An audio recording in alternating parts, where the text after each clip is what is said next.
আপনারা একটু দেখেন যে কারা আসলে খাওয়াচ্ছে, এই উপঢৌকন দিচ্ছে, এই কাজগুলো করতেছে। হ্যাঁ, এই ঢাকা বিশ্ববিদ্যালয়ের মতো একটা জায়গায় আমি মনে করি যে অবশ্যই বিশ্ববিদ্যালয়ের শিক্ষার্থীদের জন্য যারা কাজ করেছেন, লড়াই সংগ্রাম করেছেন, তাদের অধিকার প্রতিষ্ঠার জন্য ফাইট করেছেন, শিক্ষার্থীরা তাদেরকে মূল্যায়ন করবেন। যাদের শিক্ষার্থীদের পক্ষে কাজ করার ইতিহাস নাই, যারা শিক্ষার্থীদের জন্য লড়াই সংগ্রাম ফাইট করার কোনো অর্জন নাই, তারা এখন ভাবতেছে যে শিক্ষার্থীদেরকে মনে হয় বেশি বেশি খাওয়ালে, তাদেরকে বকশিস দিলেই ছাত্রছাত্রীরা মনে হয় তাদেরকে ভোট দিয়ে দিবে। তাদের জন্য একদিন সময় বাড়িয়ে দেওয়া হয়েছে, এটা বলে নাই, ছাত্রদলের জন্য একদিন সময় বাড়িয়ে দেওয়া হয়েছিল। কারা মিছিল নিয়ে গেছিল সেখানে মনোনয়ন তুলতে? ছাত্রদল।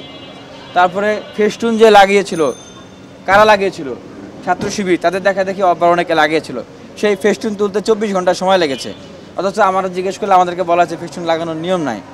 খাওয়াচ্ছে, কারা খাওয়াচ্ছে আপনারা দেখেন, খোঁজ নিয়ে দেখেন। আমরাও বলবো আপনারা একটু খুঁজে নেন। আর যে অভিযোগগুলো আপনারা শুনছেন যে শিক্ষার্থীদের, বিশেষ করে প্রথম বর্ষ দ্বিতীয় বর্ষের শিক্ষার্থীদেরকে অনেকেই তাদেরকে উপঢৌকন দিচ্ছেন বা খাওয়াচ্ছেন, তো সেই বিষয়গুলো তো এখন মানে ওপেন। আমি যেটা বলবো যে ঢাকা বিশ্ববিদ্যালয়ের শিক্ষার্থীদের মেরুদণ্ড এই অভ্যুত্থান পরবর্তী সময়ে এতটা নতজানু হয়ে যায় নাই যে কেউ খাওয়ালেই, কেবলমাত্র খাওয়ানোর কারণে আসলে তাকে ভোট দেবে।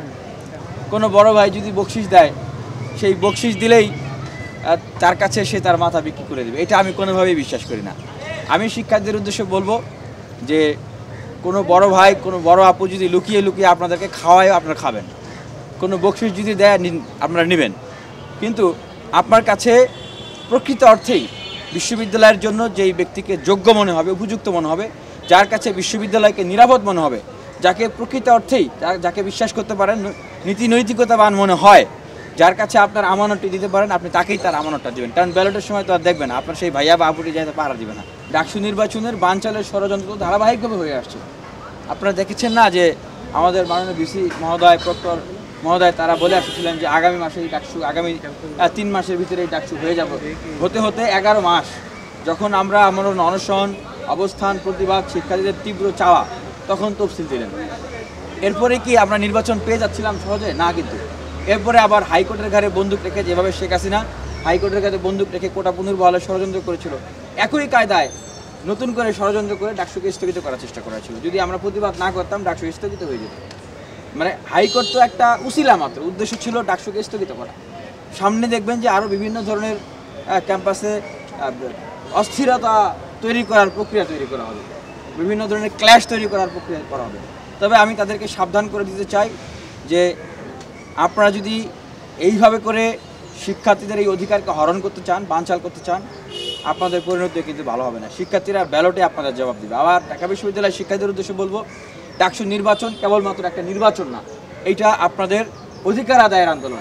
দেখেন এখন অনেকেই ডাকসুর জন্য গলা ফাটিয়ে ফেলছে, মাইক ভেঙে ফেলতেছে, অথচ তাদের এত জনশক্তি, এত লজিস্টিক, এত শক্তি থাকা সত্ত্বেও দীর্ঘ 11 মাস তাদের একটা কর্মীকেও দেখা যায় না বিশ্ববিদ্যালয়ে ডাকসুর জন্য আন্দোলন করেছে, করে নাই।